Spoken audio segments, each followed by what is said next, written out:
Boa noite. Já vou começar com uma pergunta. Quantos aqui já assistiram aquele programa, aquele reality show chamado Quilos Mortais? Levanta a mão. Estou vendo alguns. Bom saber que não sou só eu que sou desocupado nessa vida. Tô brincando.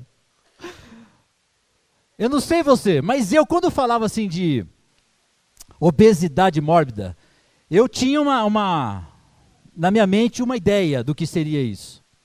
Mas quando eu assisti aquele programa, e depois aquilo me capturou um pouco a atenção, e eu assisti vários episódios, eu fiquei chocado. Eu vi que a ideia que eu tinha de obesidade mórbida era muito diferente. Porque ver aquelas pessoas com 350, 380 quilos, aquilo me aterrorizou. E aí eu não sei, você vê aquelas pessoas desse tamanho, porque é muito quilo, né, gente, para uma pessoa só, fala a verdade. 350, 380 quilos. E aí você vê a realidade daquelas pessoas, elas sofrendo muito. Pessoas que não conseguem sair da cama, por exemplo. Pessoas que não conseguem sair da cama para tomar um copo d'água. Pessoas que não conseguem tomar banho. Algumas são lavadas na própria cama mesmo. E não é banho, né? São lavadas. A pessoa vai com um pano lá para limpá-las. E às vezes até a pessoa perde o pano, né? E onde eu enfiei o pano? Porque é uma loucura aquilo lá. Mas elas são lavadas na cama. Aí algumas que são um pouco mais fit, que conseguem dar uns passozinhos a mais, então elas conseguem se locomover do quarto até o banheiro. E aí para alguém lavar essas pessoas, dar um banho nessa pessoa. Mas mesmo assim essas pessoas sofrem, mas sofrem de chorar. De dores nas pernas, dores nos tornozelos, no joelho, na coluna, e elas sofrem por tomar banho. E aí elas vão caminhando, capengando até a cama, e elas deitam novamente e passam mais 24, 48 horas deitado numa cama. Pensa no sofrimento. É muita coisa. Então quando eu vejo aquilo lá, e o que acontece? Essas pessoas, quando elas chegam no nível desse daí, então pessoas que decidiram sair dessa vida. Pessoas que falam assim, não dá, daqui a pouco eu vou morrer, eu preciso mudar de vida, eu preciso consertar, eu preciso perder esses quilos. Aí eles procuram um doutor Nausarden, lá dos Estados Unidos. Ele é um especialista em cirurgia bariátrica, então eles topam participar de um reality show. E quando eles topam participar do reality show, então já vai um câmera, e fica uma pessoa do programa filmando a pessoa o tempo todo, o dia inteiro. Tudo. Então eles tomando banho, o que eles comem, quais são as dores, os problemas que cada um deles passam, até chegar o dia da primeira consulta com o Dr. Nau. Quando eles chegam no hospital, então eles se pesam e depois é consultado com ele. E ele conversa com ela, por que você está assim, o que aconteceu, o que você come, quais são seus hábitos, como é que é o seu dia a dia. Conversa com a pessoa, aí ele dá a primeira missão para ela. Ele fala assim, isso varia um pouco de pessoa para pessoa, mas em média assim, você precisa perder 20 quilos nos próximos 60 dias. Então você vai cuidar do que você come, nada de fritura, nada de lanche, nada de pizza, você vai fazer exercício porque você precisa perder 20 quilos em 60 dias. Aí você pensa assim, mas como uma pessoa de 350 quilos vai fazer exercício? Sabe como é que é o exercício deles? É mexer o braço. Mexe o braço, mexe o outro braço, mexe as pernas, eles ficam se exercitando na cama. E aqueles que conseguem caminhar, então ele caminha do quarto até a sala, aí vai do sala até o quarto. O que ele consegue caminhar, às vezes com o andador, a pessoa precisa se exercitar, gastar energia, cuidar da alimentação. Aí passa 60 dias, a pessoa volta lá para o Dr. Nau, e ele então vai lá, pesa a pessoa e fala assim, ó, show, parabéns, você cumpriu a primeira meta, você perdeu 20 quilos. Agora eu vou te dar mais uma missão. Você vai perder mais 20 quilos nos próximos 60 dias. E a pessoa vai, então ela se exercita, ela cuida da alimentação, ela volta 60 dias depois, é pesada. Aí quando ele fala assim, bacana, você passou pelo teste, então agora eu vou fazer a cirurgia em você. E as pessoas que não conseguem cumprir a missão, então ele fala assim, ó, você não está preparado. Porque ele precisa ver se a pessoa decidiu aqui. Porque às vezes a pessoa perde de 20, perde 3 quilos, 4 quilos e vem com um monte de desculpa para ele. E ele pensa assim, se eu fazer uma cirurgia nessa pessoa, essa pessoa não está preparada. Ela está colocando todas as desculpas na frente, não está conseguindo emagrecer, ela vai fazer a cirurgia e vai voltar a engordar. Então ele precisa saber se a pessoa realmente está decidida, está querendo passar por tudo que tem que passar para emagrecer. E ele vai tentando, até que algumas pessoas desistem, às vezes ele fala assim, não dá, você não está afim, e ele pega e não faz a cirurgia. Mas aqueles que cumpriram a meta, então ele aprova e a pessoa faz a cirurgia bariátrica. O sofrimento não acaba aí, né? Porque a pessoa não sai de lá novinha em folha. A pessoa faz a cirurgia e começa um outro tipo de sofrimento. Então o pós-cirúrgico é dolorido, passando isso daí, se recuperando fisicamente, a pessoa então tem que continuar na batalha, saber comer certinho, comer menos, fazer exercício, às vezes ela consegue sair da cama e ela começa a dar volta no quarteirão e ela vai evoluindo, vai perdendo peso. Isso demora meses, em alguns casos 1 ano e meio, 2 anos. Quando a pessoa emagrece, pensa assim, numa pessoa de 380 quilos chegando a 80 quilos. A gordura foi embora, mas a pele ficou. Então, passado 2 anos, ela começa com outro tipo de tratamento. Aí começa as cirurgias plásticas. Aí ela faz um braço, refaz todo o braço, tira toda a pele, passa por um tempo de recuperação. A pessoa se recupera, faz a cirurgia plástica no outro braço, passa por um período de adaptação, de recuperação. Depois faz a cirurgia no abdômen. Aí os cortes, tira tudo, corta do lado, corta do outro, corta atrás, corta na frente, faz a plástica abdominal e ela passa um tempo se recuperando. Aí depois faz uma perna, faz em outra. Se a gente pegar desde o princípio, desde quando ela topou o desafio, participar do programa e fazer tudo certinho, até tudo que ela vive, até ela chegar um dia com 80, 90 quilos, ela olhar no espelho e falar assim, valeu a pena. Eu estou gostando do que eu estou vendo. Então isso aí são anos de sofrimento, de luta, de foco, abrindo mão de um monte de coisa que gosta. Mas quando ela vê o resultado, ela fala assim, valeu a pena, valeu a pena. Mas eu não vim aqui para fazer uma propaganda de um reality show americano. Eu estou certo que você não veio aqui no domingo à noite para ouvir falar de um reality show americano. Mas eu quero que você pense uma coisa comigo. Esses pesos, essas gorduras, esses quilos que essas pessoas, quilos mortais que essas pessoas carregam do seu corpo, que trazem dores, traumas, elas não conseguem maquiar isso. Elas não conseguem esconder, não é uma cinta que faz desaparecer aquelas gorduras, aqueles imensos quilos. Por mais que ela queira, ela não consegue esconder. E a pergunta para eu e você, para a gente pensar hoje, e se aqueles pesos a mais que eu e você carregamos na alma, e se aquilo que está dentro de você, entalado em você, que está drenando as suas energias, que está matando você aos poucos, que não tem ácido na alma que consegue diluir isso, que você vem carregando durante anos, e se esses pesos a mais eles virassem gorduras, virasse algo físico, que as pessoas pudessem olhar para você e ver quanta gordura, quanta obesidade na alma você leva. Como é que seria a gente aqui hoje? Qual seria o seu peso? Qual seria o seu tamanho? Se tudo que a gente carrega de sentimentos e ressentimentos, tudo que aquele lixo que a gente carrega dentro da alma, se isso virasse quilos, lipídios, qual seria o seu tamanho? Qual seria o seu peso? Será que a gente ia ter um monte de gente sarada com um tanquinho aqui? Ou teria pessoas obesas, com obesidade mórbida? Isso é para a gente refletir, porque isso acontece com muita gente. Pessoas que viveram traumas, na época que o Cid Moreira apresentava o Jornal Nacional ainda. Faz tempo, e a pessoa vai carregando aquele lixo durante toda a vida. E aquilo está matando ela. matando os relacionamentos, matando a vida com Deus, matando a vida profissional. Um peso que atormenta milhões de pessoas, cerca de 73 milhões de pessoas no Brasil. Isso dá mais ou menos 35% da população brasileira. Se a gente for trazer essa realidade aqui para essa noite, para a Capela da Graça, é como uma ala dessa daqui vivesse com o trauma que eu vou falar agora, com o peso excessivo que eu vou falar agora.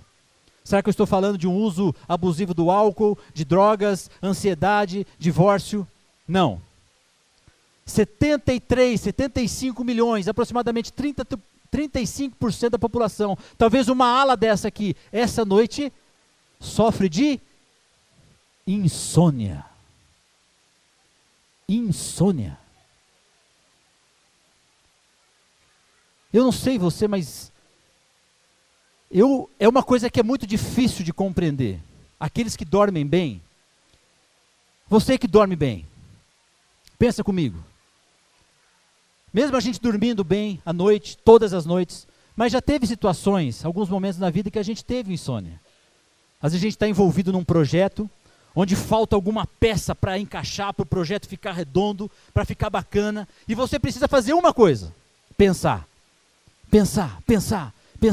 porque algo está faltando, precisa de algo para completar, o projeto não está redondo, não está azeitado, eu preciso de alguma coisa, eu preciso pensar, e a gente vai deitar com o pensamento a mil, e a gente continua pensando, depois a gente é tomado por um sono, vai dando aquela sonolência, e depois você dorme, aquele pensamento vira sonho, aí depois você dá uma acordada, o sonho vira pensamento, e você fica naquele turbilhão de acorda e pensa, está sonhando, mas você está pensando, depois você está pensando, está sonhando, vira uma bagunça, aí chega lá tantas da noite, pá!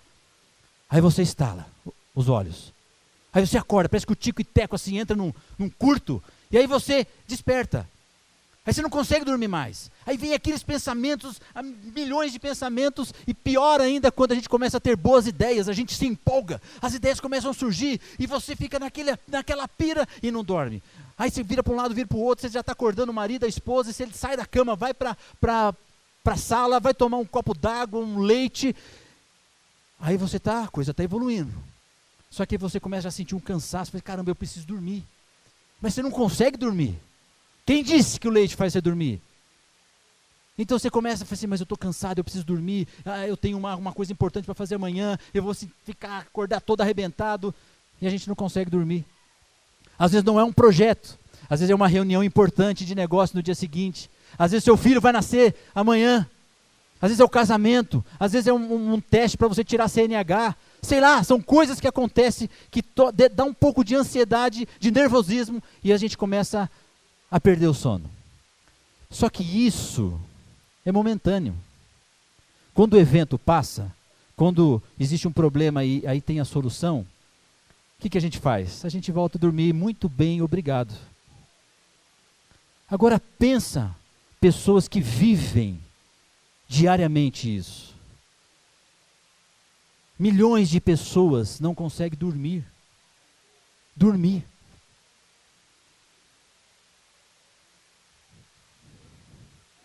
Se milhões de pessoas não estão dormindo, quer dizer que existem milhões de pessoas cochilando no trabalho, dormindo numa faculdade, numa prova. Existem milhões de pessoas dirigindo um carro. A última estatística diz que 60% dos acidentes nas estradas brasileiras são provocadas por causa de sono, de pessoas dirigindo um carro com sono. Por causa do sono tem pessoas morrendo e pessoas matando. Pessoas que dormem um pouco mais, elas dormem à base de remédio. Toneladas e toneladas de soníferos são consumidos diariamente para ajudar as pessoas a dormirem um pouco mais. As pessoas não conseguem dormir. Meu amigo, meu irmão, minha irmã, considere uma coisa comigo essa noite.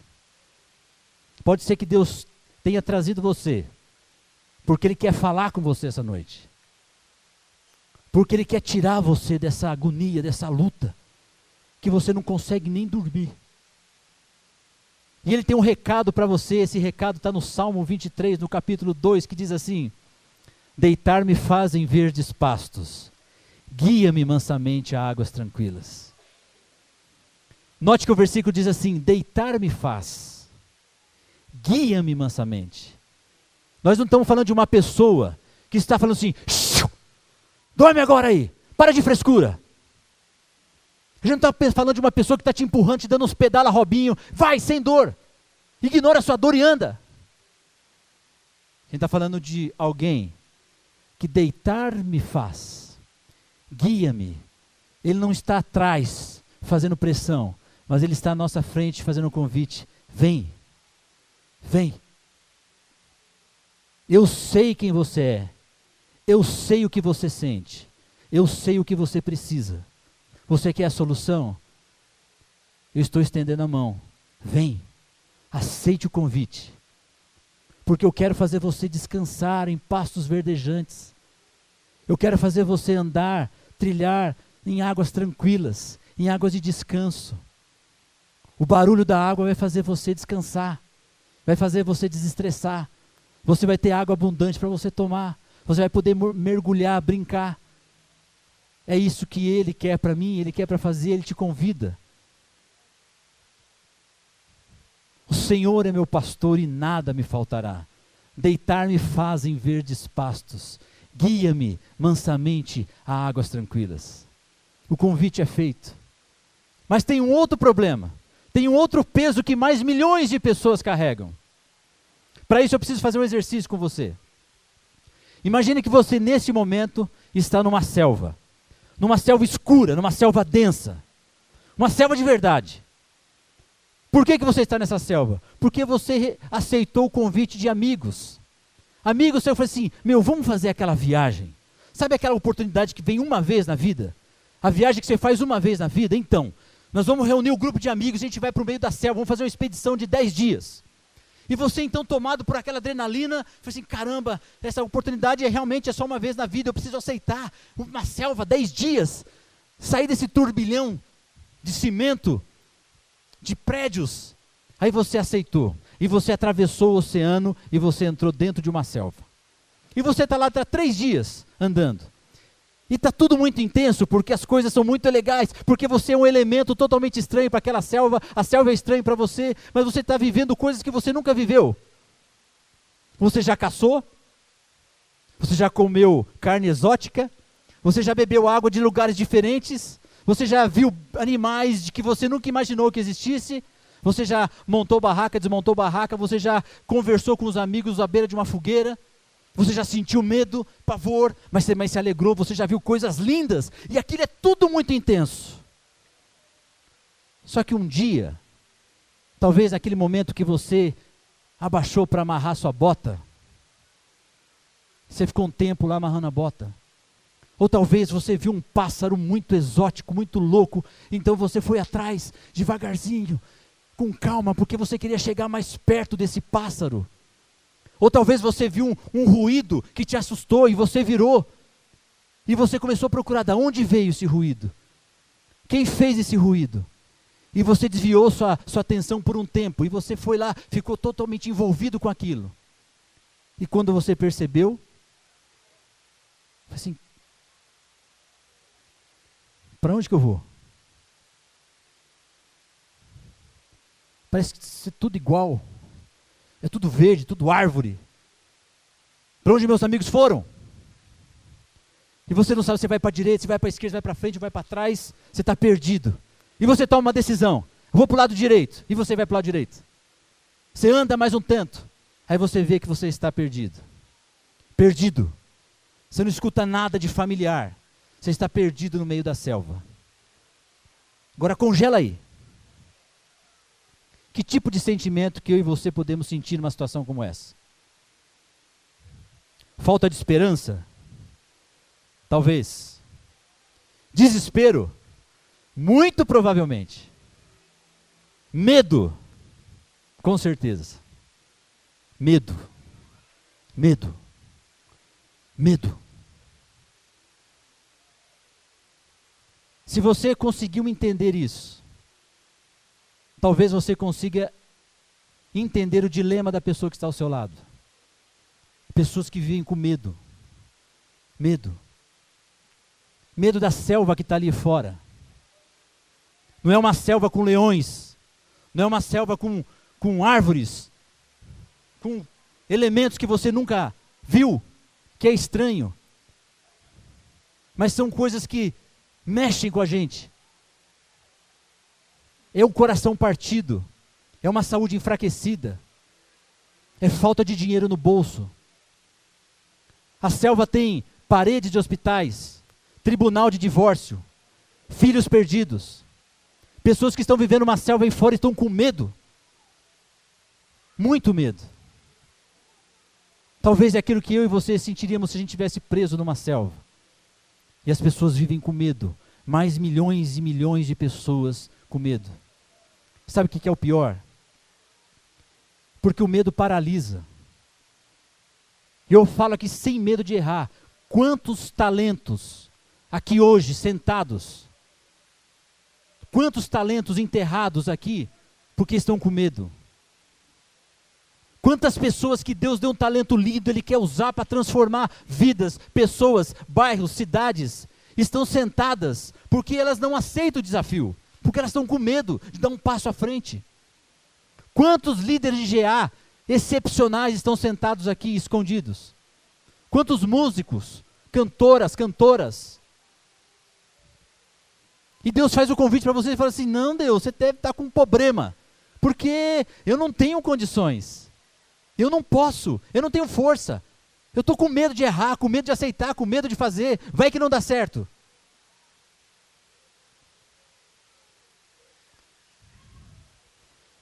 E Deus, Ele está tão interessado em você aceitar, porque Ele tem tanta coisa bonita para fazer na sua vida e através da sua vida, mas o medo paralisa, o medo nos paralisa. Sexta-feira à noite, não sei se foi na cidade toda, mas pelo menos no lugar onde eu moro, ventou muito. Então, ventão batendo legal e tal, e eu estava até sentado na mesa da cozinha, preparando alguma coisa para hoje à noite. Aí a minha filha mais nova, a Lara, foi tomar banho. Aí ela tomando banho, daqui a pouco eu escuto assim, ô mãe, ô pai, pai, isso não é a voz natural dela, ela está com medo. Passou segundos, a porta do banheiro, pá, fecha. Aí o tom aumentou, ô pai, ô mãe, pai. Aí eu fui lá, né? Abri a porta do banheiro. Falei assim, oh, pai, a porta bateu sozinha aqui, ó. Olha a água do chuveiro balançando, chacoalhando aqui, ó. Aí eu fui lá, abri o box, fechei a janela do banheiro e falei, isso aqui é vento, ou jegue, não é Annabelle, não. Aí ela falou assim, como é que eu ia saber? Isso aí. O medo paralisa a gente. A gente fica paralisado. Você já viu cabra tomando susto? A cabra, quando leva susto, fica com medo, ela cai, ela desmaia. Na verdade, ela não desmaia, não, porque ela fica consciente. Ela tem um nome lá que eu tentei decorar para dar uma de culto hoje à noite, mas fugiu a palavra do que o raio que ela tem. Mas ela é como se enrijecesse os músculos, e ela tomba, tuf, e fica dura. O medo paralisou. E a gente vive esses medos, e a gente paralisa. O bom é que a cabra, ela, momentos depois, ela volta ao normal e anda. Mas tem gente que está paralisada há muito tempo. O medo não só nos paralisa, mas o medo atrapalha a nossa visão. A gente começa a enxergar coisa errada. Olha esse exemplo. 12 homens em cima de um barco no meio do mar, 3 horas da manhã. Bate o vento batendo, e aí as ondas começam então a crescer, e o barco começa a ficar para lá e para cá, e balançar. 12 homens, 3 horas da madrugada, no meio do mar. Quer dizer, é o cenário perfeito para um filme de terror. Aí os 12 homens vêem um vulto sobre as águas, o que eles pensam? Annabelle. Eu estou dizendo de 12 homens. Naquela época, o macho era macho, mascava abelha, machão. 12, não é que nem o genérico de hoje em dia, não, que a gente vê por aí. Uns Pikachu, sei lá. Eram homens de verdade, 12. E começa aquela gritaria. Ah, é um fantasma, é um fantasma. Gente, 12 que andavam com ele, passou medo. E eles confundiram a pessoa mais top que já pisou nessa terra com um fantasma. O medo faz a gente ver coisas boas e achar que é ruim. O medo faz a gente ver coisas ruins e achar que é boa. Atrapalha a nossa visão. E quantos medos? E eu consegui, é uma lista imensa de medos, imensa. Mas eu separei algumas poucas, pra vocês verem medos assim bem diferentes que existe por aí. Antropofobia, medo de pessoas. Aquafobia, medo de água. Tá vendo, mãe? Não é preguiça que seu filho não quer tomar banho. Não é preguiça, ele tem aquafobia. Autofobia, medo de si mesma ou de ficar sozinha. Bananofobia, medo de banana. E não é zoeira. Tem um goleiro de uma seleção que tem bananofobia. Os caras vão comer banana no vestiário para não dar cãibra, o cara fica apavorado. Bananofobia. Carcinofobia, não é medo de carcinha. Carcinofobia, medo de câncer. Catopitrofobia, medo de espelhos. Em alguns casos até para entender, né? Porque que a pessoa tem medo de espelho. Catsaridafobia. Você acha que é isso mesmo? Catsaridafobia. Quem tem catsaridafobia tem que dar um gritinho. Porque catsaridafobia é medo de barata. Dextrofobia, medo de objetos do lado direito do corpo. Didascaleinofobia, medo de escola. Tá vendo, mãe? Não é preguiça. Ergofobia, medo do trabalho. Esse não vou nem comentar. Gamofobia, medo do compromisso. Dá uma olhada bem disfarçada pro seu paquera aí. Medo de compromisso. Ginofobia, medo das mulheres. Esse aqui está crescendo, porque as mulheres estão tocando terror, né, mano? As mulheres estão dominando tudo. Glossofobia, o medo de falar em público. Hemofobia, o medo de sangue. Mulher não pode ter isso, né? Hemofobia. Nictofobia, medo da escuridão. Gente, alguém viu algum dia um jornal dizendo assim, desastre, chacina em Londrina, escuridão mata 18. Alguém já viu uma notícia dessa? Mas tem gente que tem medo da escuridão.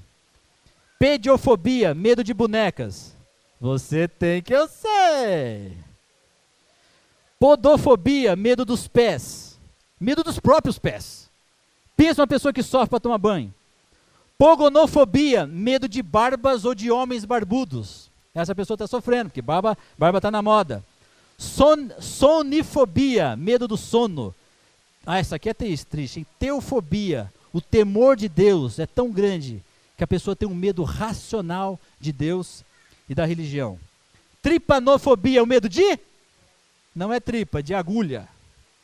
E xenofobia, o medo do desconhecido. A lista de medo é grande. Pessoas com medo. E o rapazinho lá de baixo, ele investe nisso. Porque sabe que a gente com medo, a gente então fica paralisado. A gente fica com a nossa visão distorcida.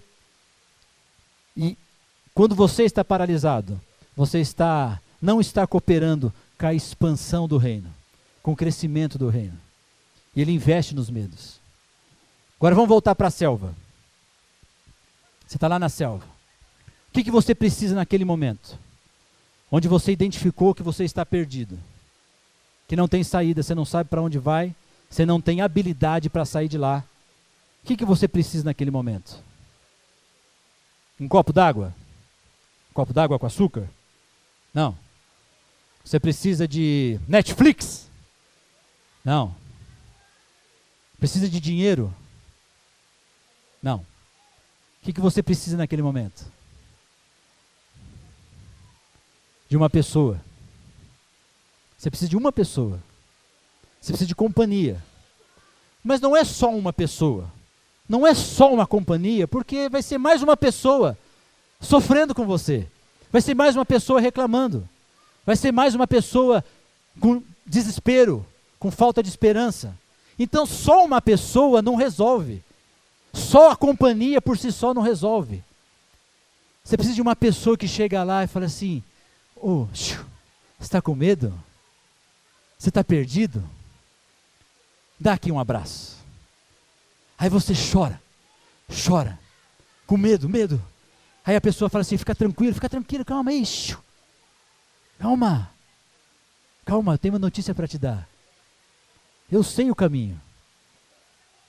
Eu posso te tirar daqui. Tem um lugar paradisíaco ali, ó.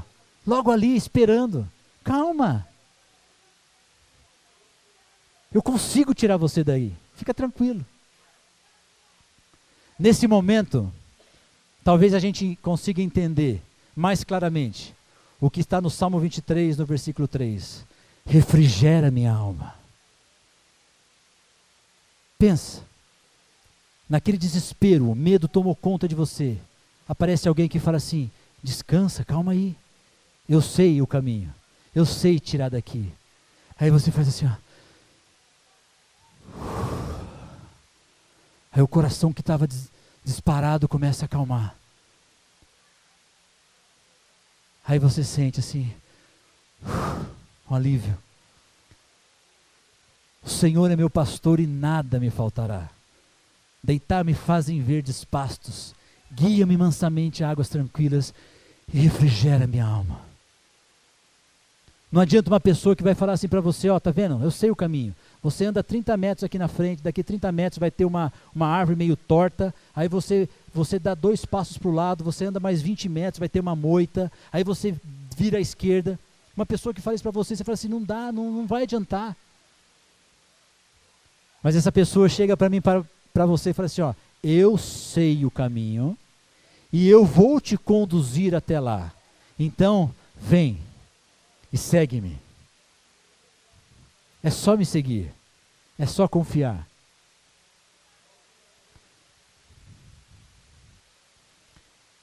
O cachorro, o gato, eles conseguem dormir várias vezes por dia.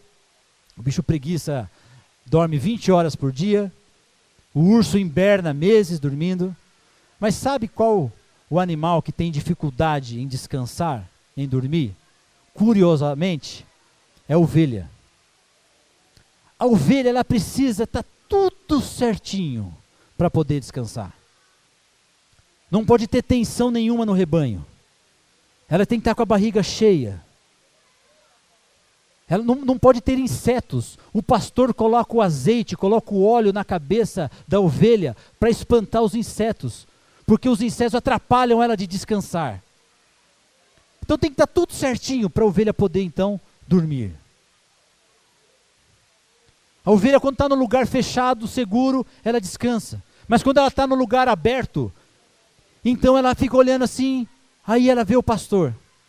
Aí o pastor está lá olhando para ela, o pastor está guardando, protegendo o rebanho, aí ela relaxa, dá aquele refrigério e consegue dormir. E você precisa disso. Eu e você precisamos disso. Eu queria que os músicos viessem aqui à frente. Você pode pensar assim, eu sou uma pessoa que sofro com a insônia, eu sou uma pessoa que sofro com o medo, com a falta de esperança, com o desespero, mas como que eu resolvo esse problema? Voltando lá para o reality show. Aquelas pessoas que estão com 350, 380, com um peso fatal, com quilos fatais, as pessoas procuram a solução, procuram um especialista, procuram o Dr. Now. E elas entendem que elas precisam passar por um processo para eles se livrarem desses pesos mortais, desse excesso de pesos. Não é diferente nem comigo nem com você. Para a gente se livrar da obesidade da alma, para a gente tratar, deixar Deus tratar a gente, tirar os sentimentos ruins, nós precisamos procurar um especialista. Mas não é um especialista com diploma, não é um especialista que tem algumas experiências, não é um especialista que é famoso, mas é alguém que conhece a selva como a palma da mão. é aquele que criou a selva, é aquele que conhece a mim e a você mais do que nós mesmos nos conhecemos. São pessoas, é uma pessoa que se chama pelo nome, que sabe quem você é, onde você está, o que você sente, o que você precisa, e essa pessoa, ela gentilmente está na nossa frente, convidando: vem, que eu quero guiá-lo, vem porque eu quero curá-lo, vem porque eu estou vendo que você está morrendo com todo esse lixo, com todo esse excesso de peso que você está levando na sua alma. Eu vejo como a tua família está morrendo, eu vejo como os teus sonhos estão morrendo, eu vejo como os seus relacionamentos estão morrendo, como a sua profissão está morrendo. Sabe uma coisa que você precisa fazer? Se você realmente quer aceitar o convite desse pastor, dessa pessoa que conhece o mundo, que fez tudo, e segui-lo, e se livrar desses pesos mortais, desses quilos mortais da sua alma, eu te dou uma coisa que você pode fazer a qualquer momento, simples, qualquer um: oração. É chegar diante de Deus, assim como as pessoas vão lá e colocam tudo para fora, para participar de um programa, e falam dos seus sentimentos. 99%, para não errar, 99% das pessoas que estão com esses quilos mortais, que estão com essa obesidade mórbida, são pessoas que tiveram problema na infância, pessoas que foram abusadas quando criança, que desencadeou um monte de outros sentimentos e de traumas. Talvez você não tenha sido abusado quando era criança, mas alguma coisa aconteceu com você, alguém falou, alguém fez, te roubaram, eu não sei, mas que desencadeou todos outros sentimentos, que foi amargurando e que foi inchando, inflando a sua alma. E você precisa chegar no mestre, no especialista, e dar os nomes, e falar aquilo que você sente, dar nome para os seus sentimentos, falar de pessoas que te magoaram. Talvez Deus vai falar assim para você: olha, para você resolver esse sentimento aqui, você tem que fazer isso. É difícil, vai doer, mas aquelas pessoas passaram por um trajeto enorme de sofrimento, até chegar diante do espelho e falar assim: gostei do resultado, estou sarado, estou curado. Sofreram durante o caminho, mas se livraram do peso mortal. Para você se livrar também, às vezes Deus vai pedir coisa para você que pode doer, mas você tem que fazer, obedecer, entregar, topar o desafio, sem medo, gastar 15, 20, 30 minutos por dia, falando e pedindo, e colocando tudo nas mãos de Deus. Deus, trata comigo, olha como é que está meu coração, minha alma, olha o peso excessivo que eu levo todos os dias, eu estou cansado. Eu não falo que eu quero morrer porque é feio um cristão falar que quer morrer, então você fala assim: eu não estou a fim de viver. E tem coisa que está amargurando você e você precisa entregar. Aceite o convite feito a você essa noite. Consiga com todas as letras falar assim: o Senhor é meu pastor e nada me faltará, deitar-me faz em verdes pastos, guia-me mansamente a águas tranquilas e refrigera minha alma. Deus vai cuidar de você, tratar do seu coração, vai curar você, e você vai ter uma vida saudável. Vamos todos ficar em pé, vamos cantar mais uma canção. Esqueça quem está ao seu lado, esqueça, é só você e Deus essa noite aqui, que você possa falar, abrir seu coração, tocar o coração dele, entregar para ele aquilo que você precisa entregar, para ele começar um programa com você, de libertação, de cura, e tirar os excessos de peso da sua alma. Senhor, obrigado por essa noite, obrigado porque o Senhor está aqui e nos ama, obrigado porque o Senhor tem todas as condições de tirar os pesos da nossa alma. Cuida, Senhor, do coração dos meus irmãos, dos meus amigos aqui presentes, trata o coração deles, Pai, para que a gente possa viver uma geração, uma igreja saudável, com saúde, para que a gente possa curar outras pessoas e ser usado por Ti, em nome de Jesus.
perfeito sempre esteve repousando em mim.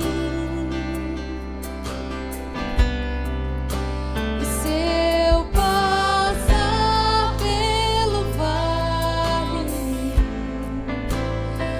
acharei conforto em teu amor, pois eu sei que és aquele que me guarda, me guarda.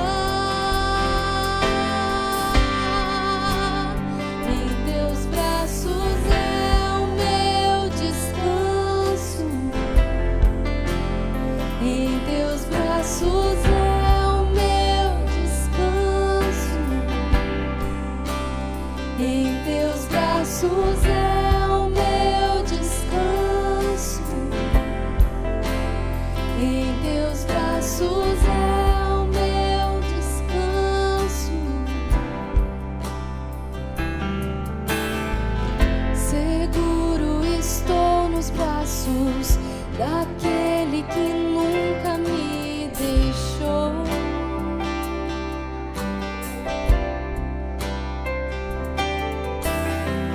Seu amor perfeito sempre esteve repousando em mim.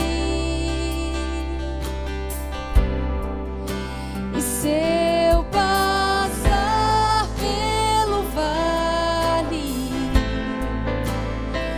acharei conforto em teu amor, pois eu sei que és aquele que me guarda,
daquele que nunca me deixou.